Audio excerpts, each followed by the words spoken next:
Welcome back here, 2015 Millennium World Cup. I'm Matty Marshall with Nick Sloviak. Hi. And Steve Rabikoff. We're here in Chantilly, France, a little outside of Paris.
So welcome back here, 2015 Millennium World Cup. I'm Matty Marshall with Nick Sloviak and Shelly Farmer.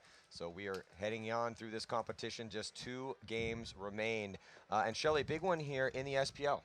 Yeah, we have Ronholt Blast from Norway. They'll be up against Ramstein Instinct from Germany. Now, this is interesting because these 2 teams have knocked out the big guys here in the SPL, which is Scorpions Milano and Manchester Firm. Which is kind of a shocker, right? Yeah, big upset. However, that doesn't really mess with the rankings itself because Scorpions and the Firm will be playing over on the SPL field while we're watching this for 3rd and 4th. Whoever wins that will then win their win the series rankings. But it looks as though, despite seeing Instinct and Blast here on the CPL field, Scorpions and the Firm will go up to CPL next year as the points stand. And also interesting that 5-Star was really close as well to potentially advancing up to the CPL, but they didn't make it. No, I don't. If they've been knocked out at this stage, they wouldn't have got enough points to match Scorpions or the Firm, because only 2 teams get promoted to CPL. Yeah, coming into this event, though, tight race between Scorpions, Manchester, Firm, and 5-Star. I mean, only 2 points separated Firm from 5-Star. Yeah, and you know what? A lot of big names in some of these 3 teams. Scorpions Milano has Maximus and Carl. Yeah, and a couple of the old, yeah, a couple of the old Joy Division players. Manchester Firm has Damian Ryan and Brad McCurley from Infamous. 5-Star has Tim Montresor and Sam Monville from Houston Heat. And Instinct has Grayson Goff and Jacob Tilkheimen. Grayson Goff from X Factor and Jacob Tilkheimen, who's played with Chicago Aftershock. Yeah, as they turn around and let us know all about it. We love Grayson Goff. There he Everybody is. loves Grayson Goff. So there's Ramstein Instinct on your screens, and they'll be up against Ronholt Blast. Now, Blast have had this awesome season, a Dye-sponsored team over there, as you can see on your screens. And 3 of these guys are under 19 and played in the Norwegian Nations Cup last night and came second. So, you know, they're having a great weekend, these guys, and playing the final here for the semi-professional league on the CPL field, live to the world. About to get into this first point, going to throw 10 minutes on the clock. Will it be Blast or Instinct? We're about to find out. Looking at Blast on your screen right now. One body there into center, and then heavy guns, but quickly moving up. So I like that breakout, except they did lose a body. Uh-oh, and it looks like a penalty is going to be assessed. 2 penalty. Oh, so a 2-for-1 assessed on the player for Blast, and this is going to make it easy here for Instinct. Yeah, it'll be interesting to see what the penalty was there. I weren't too sure. I didn't see it, but the refs see everything. And the last 2 players there for Blast get smoked by Instinct. Yeah, Grayson Goff running down one of the last players there and then getting shot by the last player, but just so many Instinct players left alive. So they will go up 1-0 here against Blast. Yeah, quite a few 2-for-1s thus far. I've seen at least, well, 5 that I can think of. There's quite a few. Yeah? Well, yeah. I think you're right. I mean, today. Right around there. I'd say, yeah, close to 5, Close half to 5? dozen maybe. Did you say, Maddie, I heard you say there was a 3-for-1 you saw? Well, Slava got a 3-for-1? Okay. Yeah. At least it looked from our perspective as that's what happened. He got shot, and then because we're watching it, and you know, he gets shot, the ref pulls another guy. We're like, oh, Slava just got a 1-for-1, and then he goes and pulls another guy, does the signal. We're like, oh no, it's a 2-for-1, and then he went and pulled another guy too. And we're like, wow, I haven't seen that out here yet. Yeah. So hopefully, we're talking to Slava from ML Kings, who's up next versus GI Houston Heat. So hopefully Slava. He shook it off though. yeah. He shook he it came off, back man. and played really well. Yeah, he's been on fire here, and that's one of the reasons that ML Kings are playing for the championship here.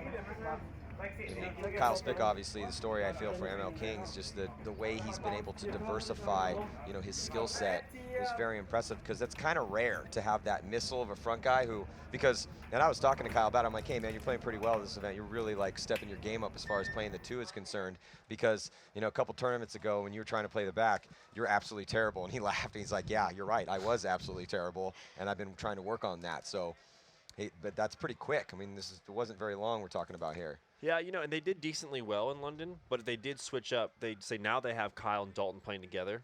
And last event they had Dalton kind of going back and forth between the judo side and the snake side. And I think that was a relatively new decision, because when I saw Dalton here on Thursday when they were practicing, and I asked him, hey, what side do you feel you're going to play on? D side, because he normally plays on the D side for Dynasty. He's like, kind of looked at me and kind of gave that look where he wasn't quite sure. He's like, I think I'm going to play over here in the snake. Okay. Yeah. Well, I mean, he's been doing it very well. Him and this is a hard snake side. It is a hard snake side. This is not a one of those standard snakes that's really long. You can just get in there kind of easy. You know, I mean, this is a tough snake side. It'd be no fun if it was easy. Here we have Ronholt Blast on your screens, and they're matching ML Kings in regards to this series. Placed 8th first, and Poget, then 6th, and then 5th, just like ML Kings. Another body dropping early here for Blast, and immediately Instinct with 5 bodies going up to the center. Grayson Goff backing up his front player, but his front player gets shot out. So now Blast has a chance, and Blast gets out wide. Oh, they lose their back center player, though. As you can see there on the right-hand side of your screen, he's doing the walk.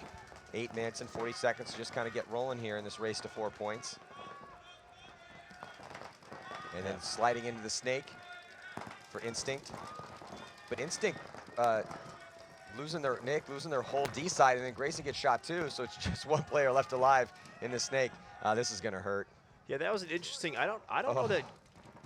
I didn't see Grayson actually get shot. I thought the refs were running in to pull a penalty. Did he pull a penalty? I didn't see him do the whole fist pump, but I was curious because the two Instinct players coming off the field were walking up at the exact same time. I was about to make a comment on Blast's back center player. You know, hey, take a note from Grayson. He shot his lane. He got right out. I've been saying that all weekend. Like, man, would you not want to get stuck there? Well, the spot that Grayson plays on Instinct is the same spot that you play on GK Paris. Yeah. So you played a lot of the points in his exact same position. Yeah, and every chance I got, I told them I don't want to play there.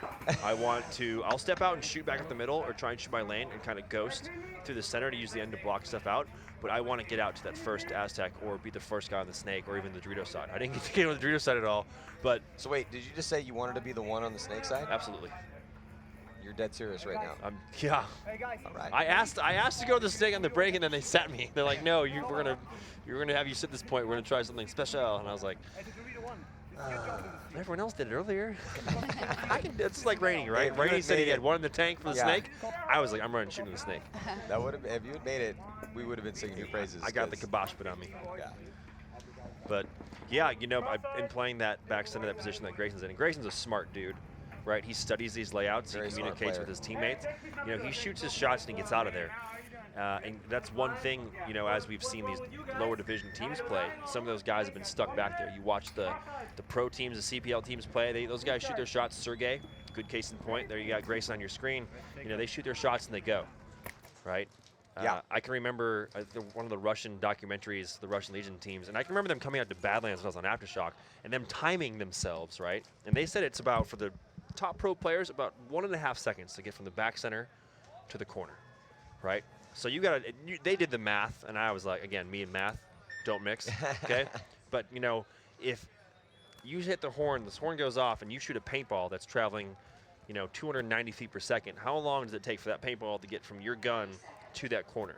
How many shots does it take? And I can't tell you what the... I thought you said the Russians gave you the inside info. Yeah, this is like 8 years ago. I was like, yeah, that sounds cool. I just shoot and go on instinct, and I don't know what's going on with you guys. It's interesting, but 10 balls per second here is right, and then it was 15. Yeah, 15, but I think at least one's going to hit your target in that 1.5 seconds. Yeah, and the Russians, you know what? They won multiple championships back then. But back to this game, Blast running out to both corners getting checked out by the refs. One corner's dead. Snake corner taking the walk. Dorito corner's alive. Looks like Instinct has all 5 buys alive. There goes Grayson Goff moving out of that back center right away. Blast player doing the same thing. I'd like to see that. Yeah, the Blast getting shot right directly, Cyclops in the goggles, and that insert bunker on the snake side. So it's going to make things a little bit easier for the 3 players for Instinct on this snake side. And sure enough, they move up a bunker. Yeah, both teams now mirrored up in that Dorito 1. Good fill out by Instinct to back up his Dorito player. But as Matty was saying, strong here on this snake side. 3 on essentially 1 player as the Dorito tall cake has to shoot cross now. He misses his shot on the Instinct player who you see creeping up on here with their camera, crawling up in the snake. We got a great angle right now. You can see the Blast player there and that Aztec to the left of that tall Medusa, the tall tower with the pieces coming off of it. He gets taken out, so that should leave just 2 players left alive for Blast. One in the Dorito 1, and then one in that tall cake. You see that player there. It's going to get really tight for him. Yeah, Nick, really solid point here from Instinct. Very controlled and point not anything crazy. They just shot their lanes and slowly but surely executed the game plan. So nice work, Instinct going up 2-1 here against Blast. Yeah, you know what? I'm kind of reminded in watching Instinct play, and I was going to say this earlier, with Outrage. When they played their games, they didn't do anything super crazy. They got to their spots, they shot people on the break, but they controlled the game very well. They didn't make any hastily moves, and a couple times they got in the snake when they had to. They saw the moves and they made it, but I was surprised at how slow they played things and how well they just steadily advanced down the field. And I'm kind of seeing that with Instinct. I think you have them there in the pit right now hydrating. Important kids hydrate at home. Yeah, definitely. And there's the player that's doing all the damage at the stake side for Instinct. And interesting enough, he's the only one that's not wearing a beanie on his head, and he's the snake player. Yeah, and for all the people that don't wear some sort of like head wrap that covers your actual top of your head, I'm like, that's brave, man. Or Todd Martinez will make fun of you. Todd Martinez will find you and talk about not wearing headgear. But yeah, there you have Ramstein Instinct on your screen. I believe the score now is 3-0. Yeah? No, 2-1 to 2-1? Instincts. Yeah, Blast got a point. See, Previously. math. 1, 2, 5, 7. I can't exactly. 8675309. So something like that. There. So there's Blast. Back to Blast. And your player can there from the pits. So just a few seconds here before the start of this next one. 20 seconds to go. See if Blast can pick it back up here. And don't forget, we have the finale, the final game to award the champion their just due. Is it going to be Houston Heat or ML Kings? That game will be coming at you after the conclusion of this match. So good shot there, Blast on the breakout. One player shooting Doritos side. You see their Instinct player streaking out. He does get that kill on the break. So Yeah. good elimination. Oh, good elimination by the back center player as he gets pulled for a 1-for-1. Yeah. And bam! Instinct player number 100 streaking down the snake side. Trades out with the last Blast player. That was a quick point. That was a Really real quick. quick point. That's And- one of the quickest points we've seen today. Yeah, and it's forced Blast to throw the towel. Yeah, you know what? They had that breakout won, Yeah, they did. but that penalty, man, that hurts. That really hurts. And that's one thing that's a major rule change when you go back to the NXL. You're shot in your loader, the front of your loader, and you pull the trigger once. Instant 1-for-1, right? Back home in the U.S. for us, it's the ref's discretion, right? Whether he felt you knew you were hit, you didn't know, and the same thing with you slide out to a corner and you get shot in the pack and you come to that tape and you shoot your gun. 1-for-1. That's Yeah. the one thing I'll give these refs is 89% consistency. Yeah, they're definitely they are consistently strict. And that's the style over here, and I respect that. One penalty not applied. They will start with 4 on the next point. Yeah, it looks like they're starting with 4. But to be honest, I'm glad the NXL and over in the States slowly did go up, let's say the word lenient, but I'm a fan of letting the players dictate the game. I've always been Tell us how you really feel. That's always been a big proponent of that. I hate, there shouldn't be a sideline. You shouldn't get pulled for going out of bounds. Not a fan of 1-for-1s on, packets that potentially legitimately you couldn't feel. Yep. Sometimes you can feel them, but I just don't like penalties in a situation where the player actually did not impactfully change the game because when they were hit. So, but it's just the different styles. I mean, it is what it is. Yeah, But that's my opinion on that. Yeah, I'd say we heard that from Uprising. Maurice asked them what they thought of the differences between that, and both Tommy Tucker and Nate Schroeder said, hey, yeah, the reffing, the rules are a little bit different, but they picked it up, and obviously everything worked out for them. They played, I think it was penalty-free that finals match, and won, a perfect game. So 4-0 for Uprising. So 20 more seconds until. Yeah, and then you see Blast that's walking out to the start gate with only 4 players because of the previous points penalty. And it's not looking I good thought- for them I right thought now they- because this is a race to 4. So, and now they're down 20% of their firepower. Yeah, Yeah, well- and I do wonder where that penalty came from because they did pull the back center player from Blast. So unless there was another No, penalty. there was another penalty. There was one Okay. player left that must have played on. We didn't see. Okay. So Blast continuing to struggle here, losing one of their They're players. trying what they can do with only 4 players. They've lost another. There's only 2 remaining. It's looking like this might be Instinct's tournament right here. 1 point away from taking this victory, still with a ton of bodies left alive and putting the pressure here on Blast's last 2 players. Yeah, Instinct do drop a body now, Maddie, from that Dorito side of the field.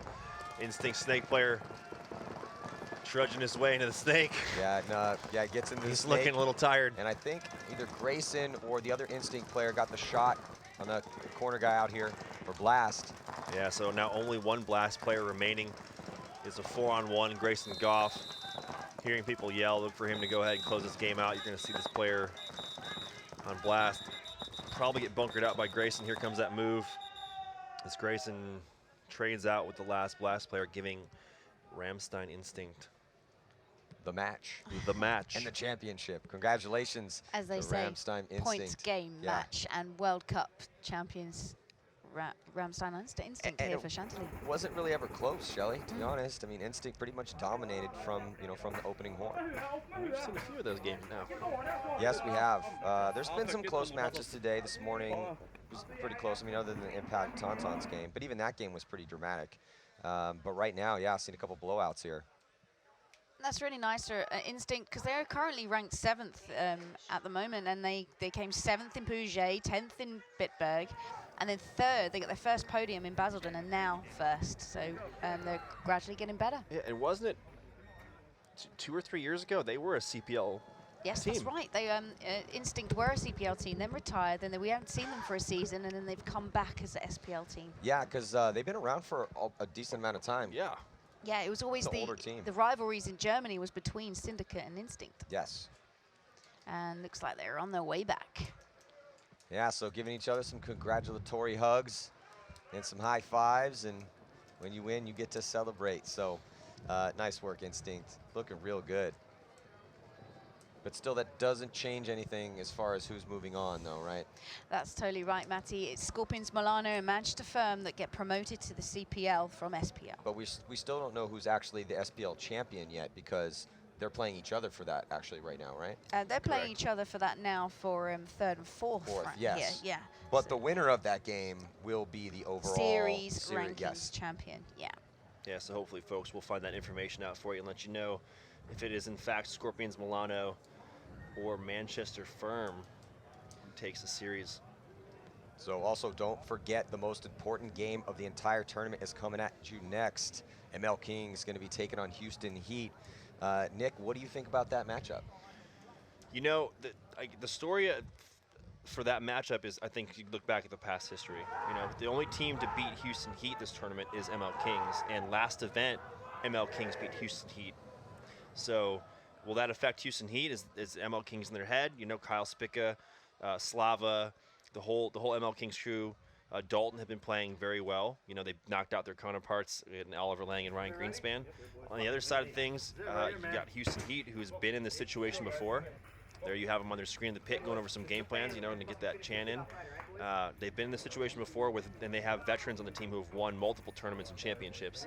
So, they've been in this seat before. We'll see what happens. I'm excited. Shelley? Yeah, I'm really excited. And Heat have already got series champions already going into this. So let's see if they can get a World Cup trophy as well. And they've got a lot of fans out there. There's big names on their rosters, as we all know. Oh, some of the most legendary players ever to play the game are on that team. You're seeing one of them right there on the right-hand side of your screen, in Mishka Kiesnev and Sergey. Talk about looking stoic. Don't forget number 2. Yeah. There's Chad Boucher there. Chad Yaya Boucher, mastermind behind the Houston Heat organization. There you got Fedorov, making sure that loader of his is shiny. The man, the myth, Spit the shine. legend himself, Konstantin Fedorov. Yeah. One of the best players ever to shoot a paintball gun. He's saying right now, I don't need a loaded lid. Yeah, so it's going to be a good one. I'm looking forward to that game, and it's with the way the ML Kings have been playing, the snake side particularly, with Dalton and Spica, Heat's got themselves a challenge in front of them, as well as you can see, like you said, the only team that's been able to beat Houston Heat. Not only they beat them here, but they also beat them last time. So, and we actually got a chance to talk to Chad, to Yaya, and Yaya was like totally confident, 100% we're going to win this game. He seemed very confident. When I talked to Kyle Spica during the break, he was, Kyle, he was jolly and happy and smiling, and but he was actually kind of questioning. He was wondering, okay, well, what do we do here? Do we keep doing the same game plans that we've been doing and that have been effective? How are they going to change? And but then he kind of decided, look, you know what? Forget about that. Let's be the people to dictate the pace of the game. That's how we've been beating, and we're going to continue to do that. Yeah, and they've been, I'd say, probably the best 1-2 punch on the snake side. That combination of Kyle and Dalton Vanderbilt. Dalton Vanderbilt. Yeah. You know what? I looked over and I talked to Dalton, and he was wearing a Spica jersey, and it threw me for a loop. Yeah, he's been I was wearing like, a Spica jersey the whole time. "What are you doing, man?" Yeah. But so that battle's going down here pretty soon. But before we get into it, we'll have a quick break. But before that, let's check in with Maurice. Oh, I'm here in the pits with Ronholt, so you must not be happy with this result. I mean, result itself is good, but losing a final is never fun. But overall, satisfied with the weekend. we're the highest ranked team with non-hired guns, so we're all legit Norwegians playing in this league. So we're happy with the overall, happy with how it turned out this weekend. We beat Firm, 5-star on the way here, so I mean, we can't complain about that. But losing a final is never fun. No, it is never, but I have to congratulate you guys. You guys did a real good job. I mean, I see you guys play also, some of the Norwegians played on the U19 team. That went very well from last. I mean, and you guys did really well. I mean, come on, you can be proud of what you guys done here. Yeah, I mean, now half our team got 2 second places this weekend, so two final loss. So, but still, we have a really solid young roster. It's really dedicated. And that's what I wanted to ask. Could you tell me how much because every time we see you guys go up and up every year, you get better and better. I mean, when are we going to see you in CPL? I mean, this is good going. I mean, I don't know, to be honest. Like, even this year, if we could make it to CPL, it's all about the money. It's not cheap to play in CPL. Of course, a sponsor would make that easier. But, So, Dai, are you listening? yeah, Dai, we need more money. No, but to be honest, though, we could never done it without the Dai sponsorship. Our guns have been flawlessly all last year, all this year. Really satisfied. Can't wait to get our hands on the Dai M2 to test those out and see what's the new gun is all about. Okay, well, anyway, congratulations, still doing pretty well. I mean, hey, being in the finals already better than being 16, so you should see it like that. You're a whole Norwegian team. You guys worked hard to get here, and maybe next year you go to CPL, and I'd love to see one of the Norwegian teams, or especially one of the North teams, back in CPL. That'd be fun. Yeah, that would be fun. Okay, so let's make this happen for next year. Thanks a lot. So this is Maurice out, and we'll go back to some commercials. See you guys in a few minutes.